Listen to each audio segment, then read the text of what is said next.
My name is Afro, no I just want the checks. My name is Afro, no I don't need a hex. You should forget your ex and just watch Afro. My name is Afro, my name is Afro, my name is Afro.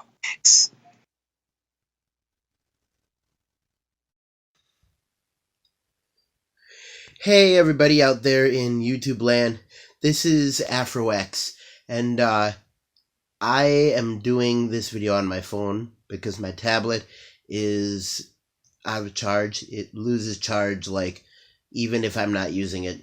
It's actually pretty bad. Um, though, I can't really say it. I mean, I got it from my parents for one of my birthdays past couple of years, so it's been good to me. It's just on its way out right now. Anyways, you came here for a completely different reason than to watch me talk about my electronics. You came here for a review of Kong Skull Island. And, I am prepared to give you a review of Kong Skull Island. So, Kong Skull Island, what can I say about it? I am not the biggest fan of disaster or monster movies. When 2014's Godzilla came out, I didn't go see it.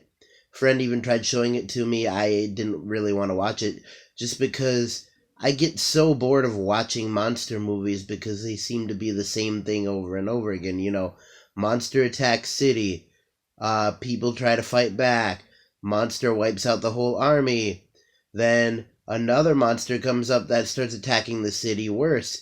And so the first monster has to fight the second one, and all the people realize that the first monster was good all along. And that's the way that monster movies go. So, there was a little bit of this in this movie. Oh, and right here, right now, I'm going to give a good... I'm going to be generous. I'm going to give a good 10 seconds for spoiler alert. So, spoiler alert.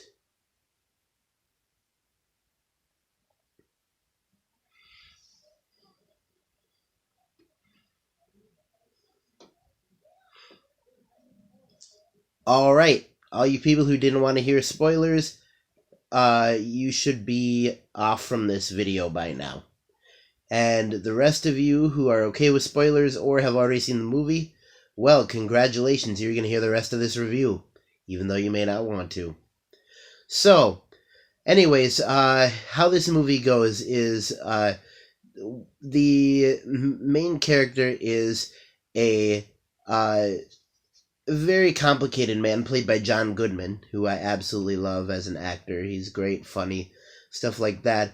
I don't understand why, like, they did kind of the same thing with Jack Black, why they used a comedian in a serious role for this movie. But anyways, it is him and then another actor I don't recognize, but it's some black guy. I know that sounds horrible, but it's some black guy. Anyways, these two go to the department in the government, and they ask for a grant to go discover his to go discover this island, that is previously uncharted. What we don't know yet is that John Goodman's character has already been on this island, and he was on a ship when he was in the Navy, and it was attacked by King Kong. So anyway, they get this grant, go to the island, have to fly helicopters through a thunderstorm, pretty much a hurricane, just to get to the island. They get to the island, and it is just infested. First they have a big show blowout with King Kong himself, where King Kong just totally decimates every single helicopter. But once they are into exploring the island, it turns out this island is just filled with amazing creatures, monsters, bigger than you could ever imagine. Yaks that are the size of, like, maybe a galleon, a pirate ship. Yaks that are the size of those. And then you have spiders that are something out of an eight-legged freak's lover's nightmare. Something, or stuff like that. So you have all these monsters, but the biggest ones that you have to worry about are what they call the skull crawlers, and they are giant lizards with an exoskeleton of just bone and stuff like that. And they were the ones responsible for killing King Kong's parents. So King Kong absolutely hates these creatures, and they come and they attack everything on the surface. And so pretty much then you find out that there's a whole tribe of native people on the island, and and John C. O'Reilly, the comic relief of the movie, is a survivor of a previous wreck. He's been there since World War II. The time currently setting in the movie is the end of the Vietnam War. So he's been there for like 44 good years, just stuck on this island of monsters. And so John C. O'Reilly comes along, he hams it up, makes it funny, helps his tribe to trust the people who are on the island, and then teaches them about King Kong and his background and stuff like that, being the protector of this island and the skull crawlers that come and devour everything and just wreck stuff. And he says that there's a really big one. So anyway, the movie keeps going on. More to the end of the movie, we get a big monster fight between the really big skull crawler and King Kong, and also Samuel L. Jackson's character. This is a big spoiler, but he is a bad guy. The Army General is a bad guy. Not a big surprise, but he wants to go and kill King Kong for killing all of his men, even though King Kong exists only to protect the island from the skull crawlers. So anyway, they have a big fight. And me, why I don't like monster movies, especially like Jurassic Park and stuff like that, is just because I don't like seeing people get eaten by dinosaurs. Now, I was okay with seeing people get eaten in this movie, and the reason is because they deserve to get eaten in some parts. The guys who were like, hey, we need to go back, let's go home, stuff like that, and then Samuel L. Jackson, those people who died, I didn't really care because they deserved to die. They were not part of the group. They were always angry, they were always upset, and you just didn't like them, you know? And not to say that people you don't like should die, but that's just the way that I feel sometimes in a movie.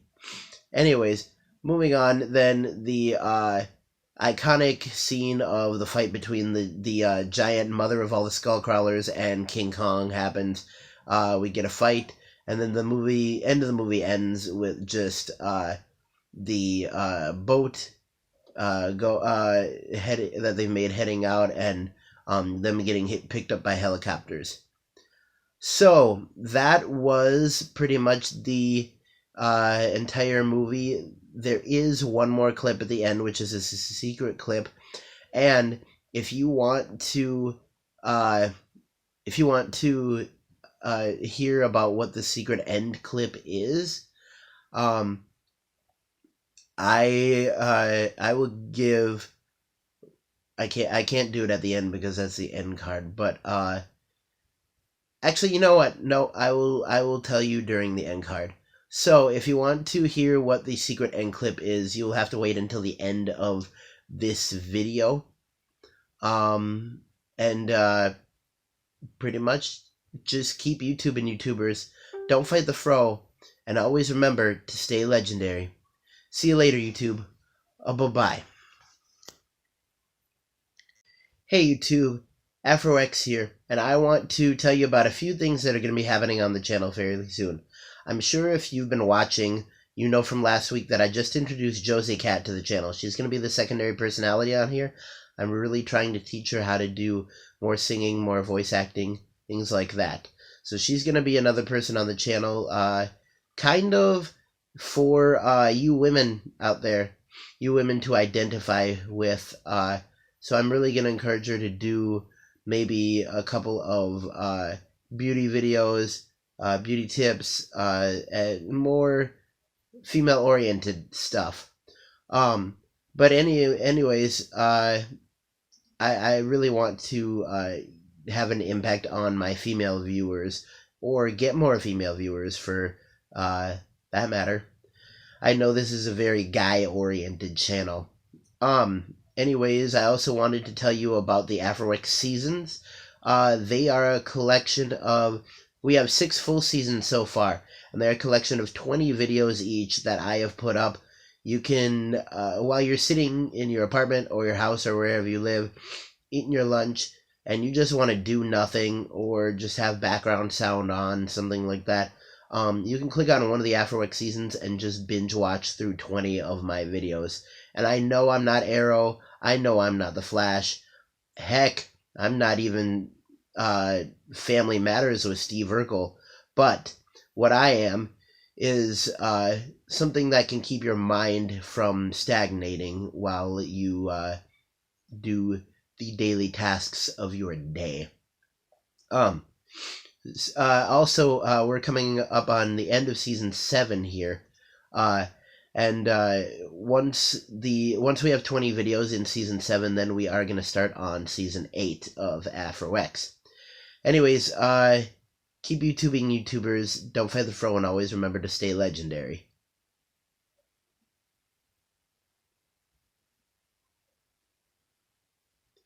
Alright, for all you people who have watched the video this long just to hear what the end clip of King Kong Skull Island is, here it is. So the end clip pretty much shows 2 of the survivors of the island, and they are brought to a secret government facility that is called Monarch. And pretty much what it is it is a secret government facility designed to find monsters and prove the point that humans are not the ultimate species, that the monsters are, and the monsters run the earth. So there is King Kong, but then also they showed pictures of Rodon, King Ghidorah, and the king of all monsters himself, Godzilla. So King Kong Skull Island is officially a gear up to King Kong versus Godzilla, and I am so excited for that movie. That movie is going to be the movie of the millennium. I can just see it as the movie of the millennium. King Kong versus Godzilla. Just saying it sounds exhilarating, gives me goosebumps. Anyways, that's the end clip. Thanks for watching this far, and I will see you later. Bye-bye.